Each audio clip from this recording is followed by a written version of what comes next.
tercer mes consecutivo y que en realidad es un problema que vivimos todos los que queremos tener algo hoy en día y que la única manera de acceder a esa casa, a ese carro, a ese viaje, a esa refrigeradora es a través de un crédito y terminamos endeudados y con un dolor de cabeza que a veces no podemos ni dormir. Juan Carlos, por favor, ayúdanos. ¿Qué hacemos? ¿Cómo estás? Bienvenido. Buenos días, Juliana. Buenos días a todos los amigos de Radio Capital. Efectivamente, muchas veces necesitamos una serie de artefactos en casa, necesitamos relajarnos, un viaje, porque si no nos enfermamos. Queremos elevar nuestro nivel de vida, pero hay que tener cuidado con que las líneas de crédito que nos dan los bancos en las tarjetas de crédito hay que trabajarlas con cautela. No podemos pensar que es un ingreso adicional, como que es una remuneración aparte de la que tenemos en nuestro trabajo, sino que es un dinero que vamos a tener que devolverlo y pagarlo con intereses. Y los intereses que además te devoran, porque a veces te dicen, cuando vas a pagar, ¿en cuántas cuotas? Yo prefiero el mes siguiente no comer, te juro, pero pagarlo en 1 o 2 cuotas, porque si no, algo que me costó 200 soles termina costándome 400, 500. O sea, casi el doble o el triple por justamente tener el beneficio de contar con una tarjeta de crédito. Pero lo que tú dices es cierto. Yo a veces tengo una tarjeta de crédito y digo, yo alucino que es mi sueldo, no es mi sueldo, pues si tengo una línea altísima, una línea de crédito que es 20 veces lo que gano. Entonces, son vivos también en los bancos, porque dicen, ya, esta por ejemplo gana 1.000 soles, le doy una línea de crédito de 20.000. ¿Y tú crees que esos 20.000 soles te pertenecen? No, pues son del banco y el banco te va a devorar si utilizas ese dinero, porque finalmente no vas a tener por tus ingresos la posibilidad de pagar todo de una sola vez. Y ahí está el problema. ¿Qué nos recomiendas entonces? Mientras yo le pido a los oyentes que por favor vayan llamando en el caso de los que quieran opinar o escribirme en el Twitter, como lo vienen haciendo desde el inicio del programa. ¿Han tenido algún problema con alguna entidad? ¿Se han endeudado y están realmente preocupados? Juan Carlos Ocampo es el especialista en finanzas personales, que es la persona acá adecuada para opinar, porque yo de esto, te juro, Juan Carlos, no entiendo nada. Y yo voy a estar muy atenta a lo que le dices a cada uno de los oyentes, y después en la pausa ahorita que viene te voy a hacer también mis consultas, porque yo soy muy ignorante para el tema de las finanzas, no manejo nada, yo no sé pagar nada, no. Yo hasta ahora me voy al banco, tú sabes, con mi recibo de luz, agua, ni por internet pago. Yo soy bien babosa. 7:47, vamos a una pausa comercial rapidita y regresamos con el desarrollo del tema y con nuestro invitado Juan Carlos Ocampo, aquí en la cabina de Radio Capital, donde tu opinión importa. Volvemos.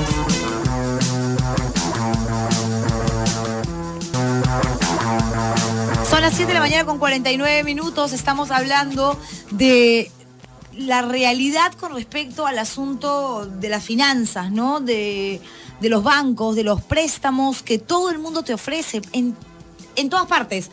Y de la línea de crédito de las entidades bancarias que en realidad no tiene absolutamente nada que ver, no guardan relación alguna con tus ingresos reales. O sea, ganas 1.000 soles y te dan una tarjeta de crédito que te permite gastar 80.000. Y tú crees que tú te alucinas, porque además vives tu pequeño sueño, yo gano. En realidad, yo puedo gastar 80.000. No, pues no puedes gastar. Después, ¿cómo lo pagas? Ni siquiera te van a cobrar 100 soles al mes. Por más de que te vayas a 10 años, vas a tener que pagar 700, van a quedar 300 para vivir. Es impagable. Juan Carlos, ¿qué se hace entonces? ¿Cómo uno en realidad puede evitar endeudarse y que este sueño, como decía hace un rato, termine convirtiéndose en una verdadera pesadilla? ¿Qué hago, por ejemplo, si el banco me llama, tarjeta de crédito, señorita Oxford, muchísimas gracias por formar parte de nuestro no sé qué? ¿Qué haces? Tenemos que poner un límite. Es como que a tu sobrino le dices, ¿sabes qué? Puede disponer la cantidad de chocolates que quiere. Claro. ¿Qué es lo que va a hacer? Va a consumir hasta hastiarse. Hasta ser diabético. Y el problema es que luego eso genera una serie de costos y de sobrecostos. En el caso de las familias, lo que tenemos que hacer es ver, cuánta línea de crédito nos han dado todos los bancos. Y es como tú dices, no es tanto una cantidad muy alta. 20 veces lo que es tu ingreso, 10 veces lo que es demasiado. ¿Y qué es lo más recomendable en todo caso? Como no podemos cambiar, digamos, el modus operandi del sistema financiero, que no tenemos tarjeta de crédito, ¿tú recomendarías eso? ¿No usen tarjeta de crédito? La tarjeta de crédito te sirve para una serie de emergencias y hay una serie de endeudamientos que son favorables a las familias. La idea es que la línea de crédito que te den en suma de todos los bancos no debe ser más de 4 veces tu ingreso neto mensual. Pero ¿cómo haces para que no te la den? A mí, por ejemplo, me han llamado, me han dicho, devolverla. ¿Tienes esta línea de crédito? Y dije, no me puedes dar esa línea de crédito, voy a hacer un mono con pistola. No me puede dar eso. Yo mañana me compro 4 pasajes, ¿me entiendes? Me voy a Hawái, me termino de pagar mi departamento. Y no, pues, ¿y después cómo lo pago? Si mi realidad no me lo permite. Yo sé que ahora hay una serie de normatividades que haciendo la SBS, ¿Ya? que si, por decir, un banco X te dice, ¿sabes qué, Juliana? Te hemos asignado una línea de 20.000 soles. Mientras tú no lo hayas pedido, ellos no te pueden asignar eso. A mí me la paran subiendo, yo no pido nada. Conozco el caso de gente que ellos no sabían que le habían dado una línea de tarjeta de crédito, ¿Ya? y además le habían dado un préstamo personal. Le habían abonado en una cuenta puente, Sí. y luego lo llama, señor, usted no ha pagado. ¿Pagar qué? Es que le hemos desembolsado, pero yo no en ningún momento he pedido He solicitado un préstamo. eso. Y ya estaba entrando como moroso y le estaban bajando la calificación de normal a problema potencial. Claro. Y él quería comprarse un departamento. Y Ya está cuando en va al Infocor. banco, y está en Infocor como Claro. problema potencial. Y al estar en Claro. problema potencial no podía acceder. Hay una serie, lo que hay que hacer es devolver tarjetas de crédito, pedir al banco que baje la línea de crédito. 8, hay estadísticas que muestran que hay hay 2 personas en el sistema financiero que tienen hasta 13 tarjetas de crédito. Wow. 7:53. Seguramente la gente tiene consultas, tiene preguntas para nuestro especialista que está con nosotros en la cabina. Hola, muy buenos días. Sí, hola Juliana. ¿Cómo estás? Te habla Gladys. Gladys. Sí. Gladys, Mira. ¿tienes también problemas tú con este tema? Bueno, sí, mira, yo me hice un préstamo del banco Ya. y al final fui pagando, me retrasé un poco y entramos al Poder Judicial, en la cual yo me hice un préstamo de $30,000. Ya. He pagado ya casi en su totalidad. Entró un perito a sacarme la liquidación, en la cual yo todavía tenía un saldo a mi favor de $580. ¿Y qué pasó Y el entonces? juez dictamina y dice no, hizo un corte, el banco presentó otro reclamo y en la cual ahora el perito ha sacado una liquidación nuevamente que debo como $5,000.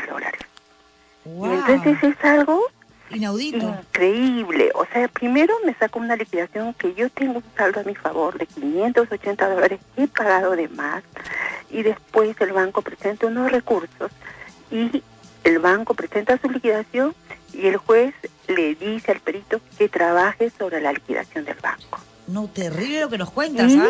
Y luego el perito nuevamente saca la liquidación y ahora sale que debo cerca de $4,586.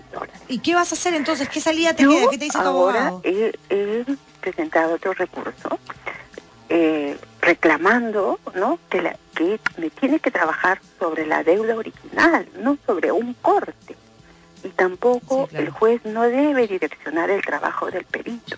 A ver, Juan Carlos, si nos puedes ayudar, muchas gracias por tu llamada, Gladys. ¿Qué podría hacer Gladys? Porque además, o sea, un perito dice una cosa y luego aparece otro dándole la razón al banco, que todos sabemos el poder que puede tener una entidad bancaria en nuestro país. Lo que puede haber pasado y ha ocurrido en una serie de consultas que me han hecho, en seminarios que he estado dictando en este tema, es que lo más probable es que la deuda que ella tiene, obviamente en $30,000 lo ha partido en una serie de cuotas. Y cuando ha ido a pagar, ¿qué es lo que ha hecho el banco? En vez de aplicarlo al capital, lo ha aplicado a las cuotas.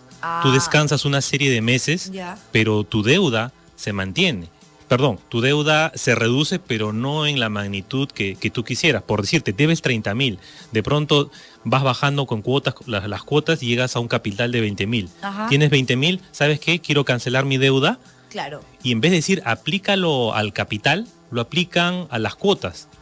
De repente vas Y a siempre tener queda un saldo ahí queda un que saldo después te lo van a cobrar. que lo van a cobrar. Lo que ella tiene que hacer es ir al banco y argumentar que lo que ella ha estado pagando es al capital y a los intereses Sí. hasta ese momento. Además, quien pide un crédito tiene que ser absolutamente consciente de que, por ejemplo, si tú estás pidiendo $40,000 para comprarte un departamento, sí, generalmente es un dinero que la gente utiliza para cumplir el sueño de la casa propia.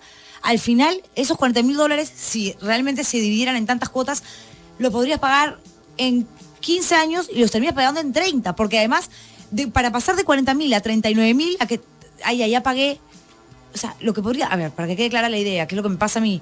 O sea, yo, por ejemplo, pedí un monto X de dinero en el banco y al año, con todas, si yo sumaba todo lo que había desembolsado ya, sumaban como $4,000. Pero en la práctica eran $300 o $200. Todo el resto eran intereses. Claro, lo que pasa es que una deuda de largo plazo es que lo que tú vas pagando básicamente es a lo que es intereses y muy poco es a lo que es amortización.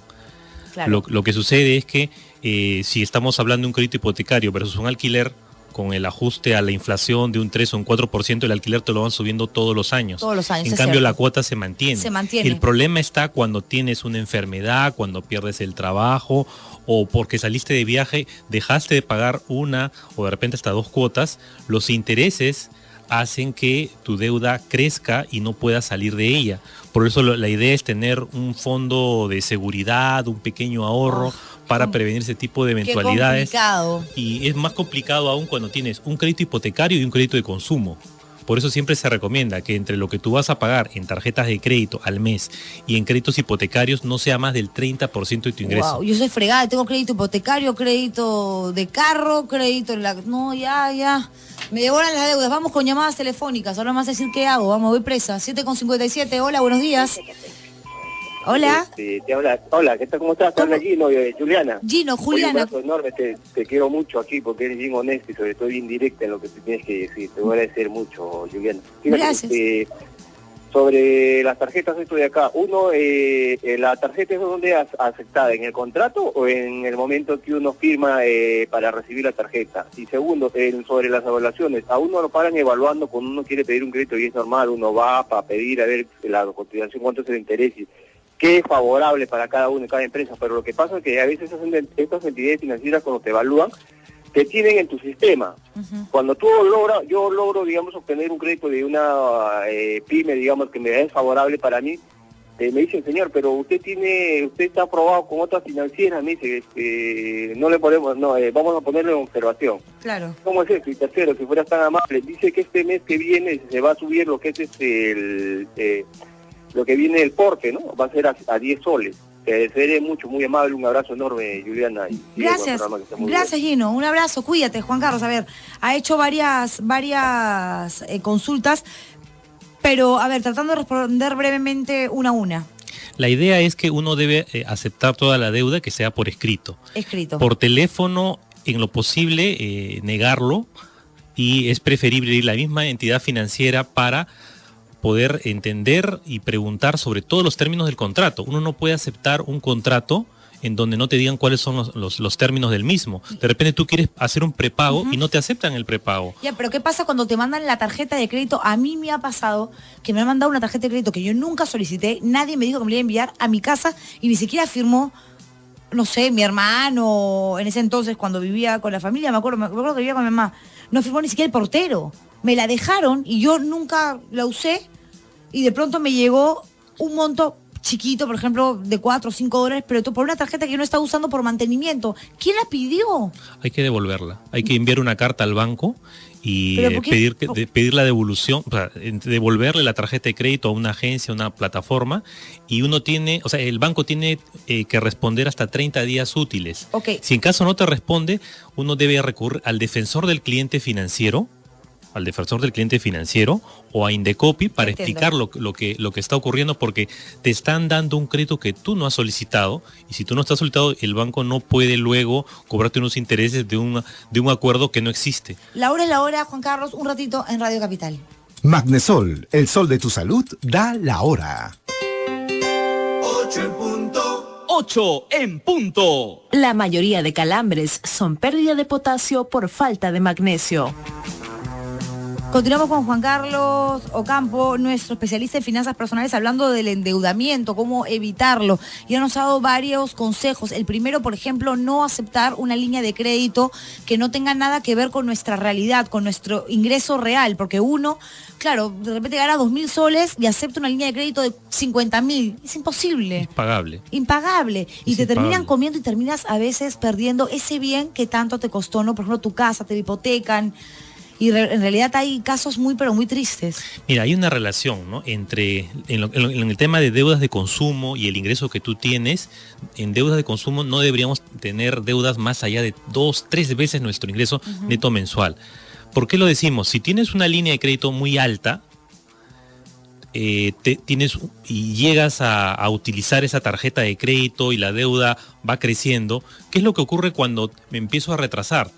Cuando me empiezo a retrasar, los intereses empiezan a crecer, a crecer, a crecer. Y si yo tengo muchas tarjetas de crédito, también tengo no solamente muchos gastos financieros, sino muchas comisiones. Y lo que decía el señor, me decía que va a tener que pagar un porte de 10 soles. Cuando yo tengo, imagínate, 6, 7 tarjetas de crédito, estamos hablando de 6, 7 comisiones mensuales de mantenimiento mensual, más los seguros que a veces te dicen por el tema de la tarjeta de crédito y la comisión de mantenimiento anual. Entonces, los intereses más las comisiones te terminan asfixiando. Es como que en un incendio le echas gasolina. Te entiendo perfectamente. La idea es reducir el número de tarjetas de crédito y empezar a negociar con los bancos menores comisiones y menores tasas de interés. Muchas veces no hacemos, somos precio aceptante. Lo que nos dice la tasa, bueno, eso será. Es por la desesperación también de que la gente necesita acceder a ciertas cosas que con su sueldo no puede, es imposible.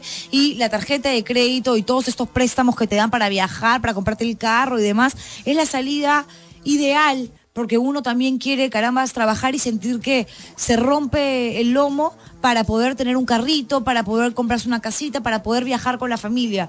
Y es terrible darte cuenta que tu plata, tu sueldo no te lo permite y después lo que creíste que era la solución, lo que te iba a llevar a hacer tu sueño realidad, te termina siendo realmente una película de terror. Tenemos llamadas telefónicas. Hola, buenos días. Aló, buenos días. Hola, ¿cómo estás? Hola, Juliana. Jaime de San Borja. Jaime, cuando me vuelvan a decir Juliana ya no voy a contestar, ¿ah? ¿Por qué? Porque soy Juliana, pero no entiendo por qué la gente me dice Juliana desde hace 13 años, creo que me dicen Juliana. Ok, Juliana. Gracias. Disculpa. Realmente lo que dices es verdad. Cuando uno se mete a tener deudas con tarjetas de crédito, estas al final son impagables. Entonces la pregunta para el doctor es, ¿qué hacen los bancos contra eso? O sea, cuando uno ya no puede más, cuando uno trabaja y no puede pagar las deudas, se van contra los bienes de uno, tiene uno alguna manera de protegerse, de declararse en quiebra, negociar con el banco. Esa sería una pregunta que podría aliviar a mucha gente que ahora está que se jala los pelos si es que no está con un psiquiatra por el tema de las deudas. Es verdad, a ti, gracias por la llamada, qué buena pregunta. En realidad todos, de verdad, creo yo que apelarían a lo mismo, declárate en quiebra para no, pero ya los bancos saben pues que esa es una estrategia finalmente. ¿Qué hacer? Es un tema mucho también de negociación. Te cuento el caso de un jubilado que me decía, Juan Carlos, he recibido la llamada de un banco en el cual me dice que me da una tasa de interés de 1%. Me dice que consolide mis deudas. Le dije, vaya usted a la misma agencia, no lo haga por teléfono para ver los acuerdos. Se fue al banco y efectivamente le habían dado una línea de crédito con una tasa de 1%. ¿Qué es lo que hizo el amigo? Con esa le dijo al banco, ¿sabe qué? Quiero la deuda del banco A, B, C, que me cuesta 5, 4, 3.5%. Entonces lo que el señor hizo fue cambiar deuda que en promedio le costaba 4 por una deuda que le costaba 1. Entonces me dice, ahora ya era pagable. Pero eso muchas veces depende de la información que tenga la persona y la posibilidad de acceder a un crédito con una menor tasa de interés. Y todo eso va a depender, si yo tengo un buen récord de pago, un buen comportamiento, voy a poder tener menores tasas de interés. Franco me pregunta que si has sido una deuda menor y ya pagaste, ¿cuánto tiempo figuras en Infocor para poder acceder a otro crédito y no estar como moroso? Hay que aclarar algo. Uno aparece en Infocor desde que debes 5 soles hacia arriba. El problema está en la calificación. Si tú tienes una calificación normal y debes 6 soles, no hay problema. El problema está cuando tienes una calificación de problema potencial, de deficiente, de deuda. Sí, pero hay que ser consciente, Juan Carlos, que a veces uno va al banco y por más de que debas 15 soles en Infocor, igual te conviertes en una persona, digamos, que no genera confianza a la entidad bancaria. Entonces, si yo, por ejemplo, debía 50 soles y me pusieron en Infocor, aparezco en el sistema y ya pagué, ¿cuánto tiempo tengo que esperar para que me borren? Porque no quiero estar en Infocor. Ya no merezco, además, cuando estar en has Infocor. pagado, vas a aparecer como un cliente normal. La calificación demora más o menos un mes a 2 meses.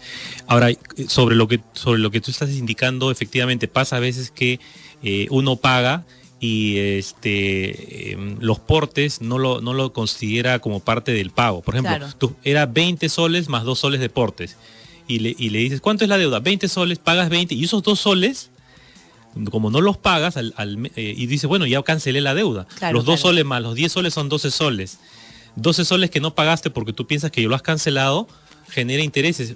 Luego te encuentras con un reporte que debes 18 soles Y no entiendes por qué. y tienes una calificación problema potencial. Vas a pedir un crédito hipotecario y dice, señor, acá tiene una deuda de 12 soles que no ha pagado y está con un problema potencial. Le rechazamos el crédito. Ese es un tema en realidad súper complejo, amplio, que genera un montón de problemas y dolores de cabeza. Así que, Juan Carlos, te vamos a invitar nuevamente para seguir hablando de este asunto. Porque también te dicen que es fácil, saca tu crédito, no, haz esto, viaja donde quieras, cómprate la casa que soñaste. Yo te juro que yo para pedir un crédito hipotecario tuve que recorrer todos los bancos hasta que uno me dijo, ya, ok, no porque era periodista. Un periodista, claro, yo no estoy en planilla, siempre recibo por honorario, me he paseado por un montón de lugares porque evidentemente los periodistas a veces por una cuestión ética, además por una cuestión ética renuncias al medio donde no te dejan hablar y decir las cosas como tú quieres y te terminas yendo. Y no me daban, o sea, era, no sabes, era una lacrosa, llegaba, no, tú eres una lacrosa, no te damos. Y un montón de amigos periodistas me han contado que han atravesado han vivido la misma mala experiencia. Juan Carlos, muchas gracias por haber estado con nosotros. Él ha sido Juan Carlos Ocampo, especialista en finanzas personales aquí en la cabina de Radio Capital, hablando de un tema que prometo seguir tocando, el endeudamiento. 8:07. Todavía falta mucho.